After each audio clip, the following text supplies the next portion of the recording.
Matt, we can't hear you. You've been talking for 3 minutes. I feel like this is the start of the Stern and Brady convo. Yeah, it might be. Losing him. John, did you listen yet? Yeah, I listened to like three quarters of it. It's really good. And I got to tell you, I was just bored by it because first of all, the audio issues. I was like, I spend so much time making sure that the sound is right. If you heard that, then my sound is working. Yes. And Brady cut out like 5 times in the first like 3 minutes. I was like, this is frustrating me. I don't know how anyone's going to get through it, but I suffered through and I got through it.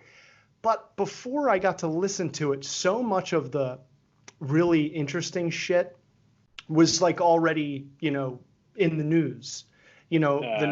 The story about him and his wife, about her sending him that letter like 2 years ago.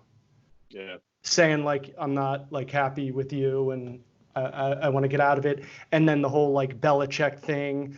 But I don't know. The one thing that stuck out to me that I keep thinking about from what I heard was his take on legacy. Like, do you guys ever think about that? Like, what am I leaving behind after I'm dead? Because I don't. Maybe I should. I don't, but I also haven't won, multiple Super Bowls yet. I mean, there's still time, I guess. Yeah, yet. But I mean, like, do you, think about that? Like, what are they going to remember me for? Even though, yes, it's on such a microscopic level compared to Tom Brady. But, like, do you think about, like, what is thought of you after you're dead? Because I'm dead and I won't know anyway. We lost you again, Matt. Matt, we can't hear you. Oh, son of a bitch! I mean, how quickly is he going to break this computer? He's only going to have. We're going to. The microphone's not going to work one more time. So, my biggest takeaway from that thing is how good of a baseball player he was. So he got drafted out of high school by Montreal, I guess the Expos at the time, and he was like, "Yeah, I was better at baseball, but I just knew if I worked hard at football, I could. It was just like more of my passion." Yeah. Like I feel like that always happens. Like all those top guys could always be like Iverson could have been a better football. LeBron, they always said was a better football player than he was basketball player. Isn't that true with Mahomes too? Wasn't he a baseball player? Yeah. Forgot about him. Yeah, it's just bizarre. Mahomes is just naturally good at anything. I don't know how you guys felt before you listened to the interview, and Chris and I talked about this for just a minute this week. I don't want to say I was indifferent to Brady. I just wasn't like his biggest fanboy. It's not like I was going to have a Brady jersey in my house, or I was just like, the guy's amazing. He's one of the best, if not the best quarterback ever, blah, blah, blah. But I just felt like he was just like a robot. Like he was just like, da, da, da, da, da, da. And my takeaway after listening was the human element of it. Like I felt like he was really transparent. I felt like he was really engaging. Even little shit like when he started cussing, I was like, all right, he's just a guy. Yes. Yeah. Yes. I was like, oh my God. So far, my favorite part about this interview was hearing Tom Brady say fuck. Yeah. And then he said he called, who did he call? Oh, they were, Howard was talking about, Derek Jeter has bad Wi-Fi at his house, like joking with him. And Brady's like, yeah, I'll call him up and bitch at him right now. That was like in the early part. And I'm like, okay, Tom. There was something else interesting I wanted to bring up, and I forget what it was. It is yet again another case, just like Lady Gaga, the first time Stern interviewed her. It doesn't matter what your perspective is of those people. He makes them as human as they can possibly be in like a public forum. And I agree, Chris or Kev. I was like, oh wow, Brady is normal. He listens to Howard, like he said. He's like, I've been listening to you for like the last 20 years. And that, I don't know, I think that goes like a long way for me. Because if you can listen to Stern and be one of those people who actually listen instead of those people that say like, oh, he's trash, he has whores on his shit. Like those people that just hear the little bits and pieces. It just shows that he's got a sense of humor tucked in there somewhere. Yeah, exactly. It kind of made me excited to see, how this Tampa Bay thing will turn out.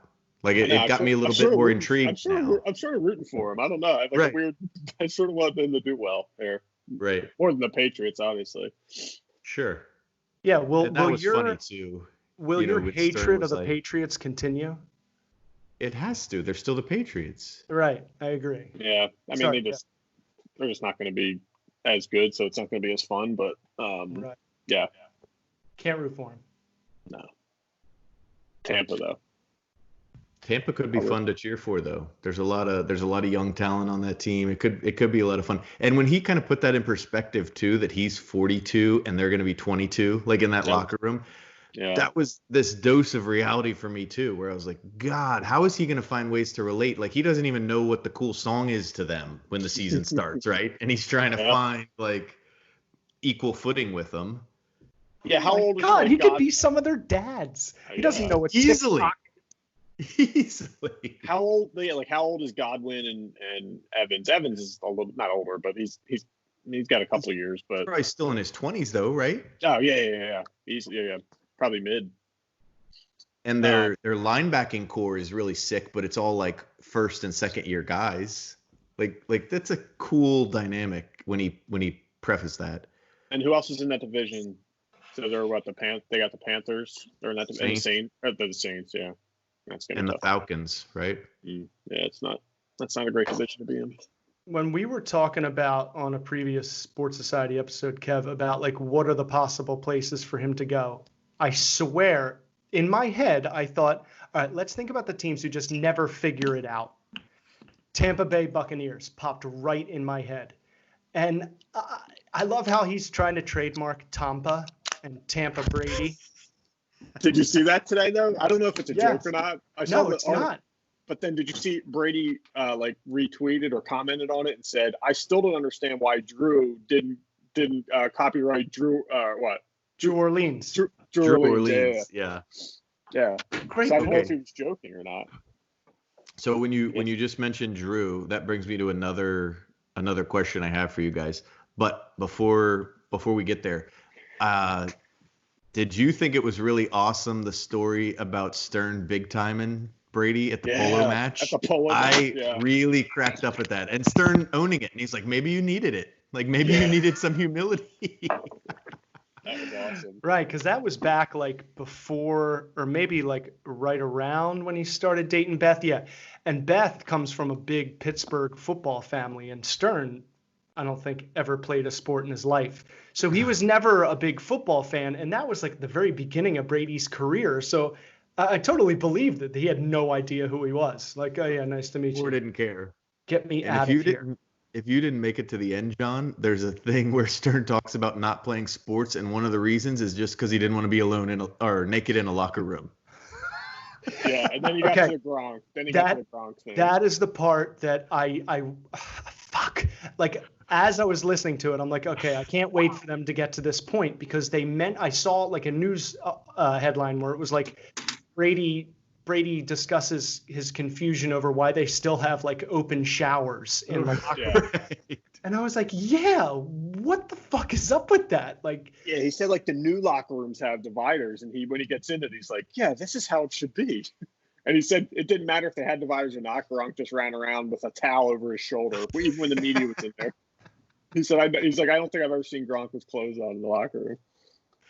And was super diplomatic when Stern was like, does he have a big hog? Or, whatever he was asking him. And Tom's like, he's got a great physique. He's built like,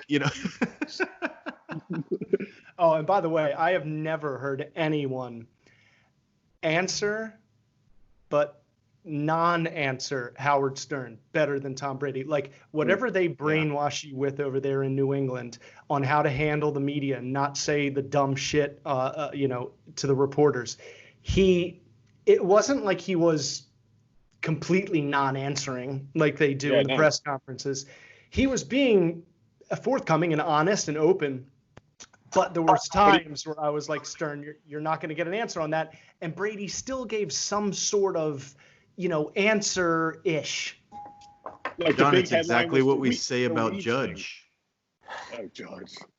Right. Judge comes. But we always talk about Judge, and he's from that same system, Chris, right? And it's like, and you can tell they train them on, Like sometimes they give you like this really diplomatic dance answer, and sometimes they just give you like a bullet to your temple that's like, I'm not answering that. But either way, you don't get the right answer.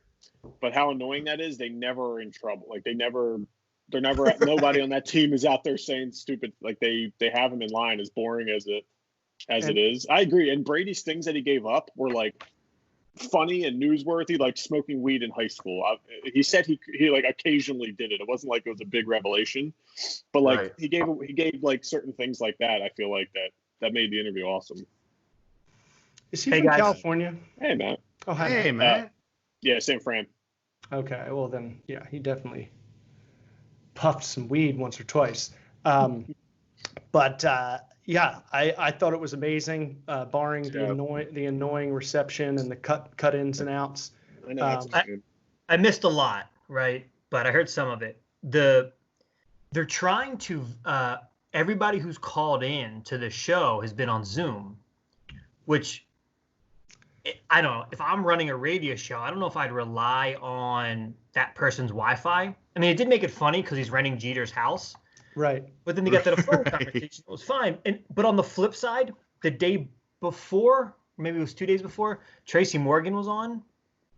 And if he wasn't, I mean, he's hilarious anytime, but when he was on camera, he lives in a house that's as big as every house we've ever set foot in combined. Right. He's got and he could see all the stuff in the background. He's got sharks and he's got his mask on, but there's 30 people in the house, a masseuse and sharks. The fish tank, John, the fish tank had whoever you think someone who shouldn't have a lot of money gets a lot of money for getting hit by a truck. You buy sharks. I think when you run out of things to buy, like Deuce Bigelow. You're like, you know what? I bought everything. How about a shark? I'm gonna put a miniature ocean in my house. Yeah. But I thought the interview was good, and I thought the thing that I think made it Brady to me at least was kind of cool is he answered every question for the most part. It was weird. The one question he wouldn't answer was the best receiver that he's ever had, but he laughed. Like every question he got, he would laugh, and a few of the times he was like, that was a lot of questions. I don't know what you want me to tell you. And then he just like started telling me stuff. And Stern was like, me neither. But he massaged him for an hour. And it was kind of like the first hour was, and then he started letting loose a little bit. And he opened up about the Gronk stuff and the locker room stuff. But it took an hour and a half to get there, but it was good. I should have realized that, because he mentioned that early on, where, you know, we've tried to get you on the show, and I always thought it was the Patriots just shutting that down, which is the 100% truth. There's no way anyone will convince me that that's not the case. There's no way Belichick would sign off on letting him go into Howard. All of a sudden, he signs with another team, and he's on the Howard Stern show. Exactly. With shitty audio. They made it happen no matter what. So Belichick's a huge fan, too. And Belichick was on Stern, like on the phone, after their second or third Super Bowl. He was on the phone for like a 15-minute interview, and he said he's a huge fan. They always listen. So not that he would still tell Tom. He would still tell Tom, like I know. He would still tell Brady not to go on, Mr. Brady, not go on. But he's a huge fan, Belichick. And that's like John Ritter telling Kelly Cuoco don't go on. The girl from The Big Bang Theory. She was like, the only advice I ever got in my career from John Ritter was don't go on the Howard Stern show. He's a huge fan, and that's why he doesn't want me to go on. Fair. Exactly, probably what Belichick thought. The show being done, how they're doing it now, it's shorter, which for me is easier to listen to most of it. But the day before, they were talking about all the hype about the interview. And he started making fun of sports shows in this hilarious way that their only job is to preview things. Right. Yeah. They can be wrong nonstop. And he's like, it didn't matter. One person had this take, but I was actually driving to Chris's house. Chris requested a bounce house be dropped off in their garage. Not the one in the kitchen. Oh, you got two? He's got two. That's the pool. Pool's in the kitchen. Bounce house is outside. I'm pulling away, and they got Shannon Sharp and Skip Bayless debating back and forth of whether Tom Brady's going to open up and say crazy stuff. And you realize at that point, there's nothing for them to talk about on those shows anymore. They are out of it. They are out of it. I was thinking about that, like the morning show on sports or on ESPN, Get Up. I'm like, what are they talking about? Who was the best player ever? Let's have that I was just going to say the 80th time. That was the title of the other day was, can LeBron, and as a huge LeBron fan, I usually would listen to every that. I had to turn it off. Will LeBron outgrow Jordan's like brand? I'm like, Jordan has the greatest brand of any ever, not athlete, anything ever. Like he makes $1 billion on Jordan, and his like logos, the logo of him, like from an event that he actually that actually happened, is a logo on jerseys that college athletes wear. And LeBron wears Jordan's clothes. It's like, it's not gonna. Right. I go so far as to say that like today's basketball players have a better chance of naming the Jordan logo than telling us who the NBA logo is modeled after. Very true. Wow. Until they change it to Kobe. Yeah. Yes. Inevitable, right? They definitely should, because no one dribbles with straight legs. Jerry West. Oh, that's good. It's a good idea, Chris. They should change it to Kobe. I think they actually may. But when he goes to the Hall of Fame, right? This year? Image of Kobe though? Like the dunk where he's, like, is there an iconic silhouette image of Kobe? That I don't know. Can they do that under that bottom lip underbite? The mad. Or when he like grabs the whoopsie thing. Matt's had enough. Let's get out of here. Wait, so you mentioned Zoom, and I meant to tell you last time we did this. So Zoom, my company has used Zoom since the beginning. My CEO of our company was like the third investor in Zoom, and he's on the board of directors of Zoom. So we've like known about Zoom forever. So now it's hilarious that everybody else is using it, because we always said it was the greatest. We hated WebEx and everything else. So awesome, right? So I just looked up a thing the other day. 40 million people use Zoom before all this happened, and as of last week, there's like 670 million people that are using something insane number, right? And I think the people at Zoom are just saying like, we didn't expect it. I don't know. We were ready for 50 million people, not 700 million. Leave us alone, like, because now there's security and all that other stuff happening. Of course. Like, our CEO sends us all like, no, since he's an investor, I guess maybe he has to, but he sends us like updates on, because the security stuff that hits like the real world is like hitting us first. So we have all these like security things on our internal Zoom, which is like hilarious because now everybody else is starting to get it. I swear, I was like, did coronavirus create Zoom? Because I never heard of it until honestly, now. No one, everybody we deal with, no one has. They're like, what? Why don't you have WebEx or like Skype, or why are we using Zoom? And it's like, because our CEO is like an investor, so we get it for free. I've only used Zoom prior to now, but I've only used it with software companies. I felt like they were the ones that were really like keen on it. And so I had it, but Skype was always like the more brand name way to do it for me. Yeah. But I thought, and you probably know this better than I do, Chris, but they said something right when the quarantine started. Zoom came out and said, you can have this package for free, or you can have this package for whatever, some like clever marketing. And I remember going, God, they are going to go through the freaking roof, because you've got all these. And now you've got people doing what we're doing here, but you've also got like the grandparents that are putting all their grandkids on and just catching up once a week. It's pretty brilliant. The smartest thing they did is they were the first ones to come out to say they gave it to all the students, and I forget where it was, but students and teachers. So like they had to use Zoom because it was free, or didn't have to, but it was free. So that's how they started it. And then everybody said, well, that's free. So that's why everybody it's free, easy, and it's crazy. I basically own Zoom. Yeah, right. Moral of the story. You're a partial. Moral of the story. I'm on the board. Well, speaking of Brady and LeBron, let's thank Skype for this call. Yeah, thank you, Skype. Yeah, Skype. Yeah, we're sticking with you. We're sticking true. So don't fuck up. Can you get McShay's sound to work? God damn. What's happening? You sound fine, man. You sound better You sound now fine than you before. did last week. I switched to my phone. The computer was yelling at me, and I'm it's this close to going out the window. Did I call that? Shut down, flipped it back up, and it said your microphone is not detected. I said, okay, all right, deep breath. If you've seen the critically acclaimed movie Anger Management, I said, who's Frab? Very underrated movie. Very I enjoy that movie. Yeah, way underrated. The ending, a little clunky, but for the most part, pretty good. It's pretty funny. Let's get to our first topic here, guys. I am really interested to dive into this because we almost touched on it when we were talking about Brady and Jordan and Kobe and LeBron. The second best player ever. Please hang up and try again.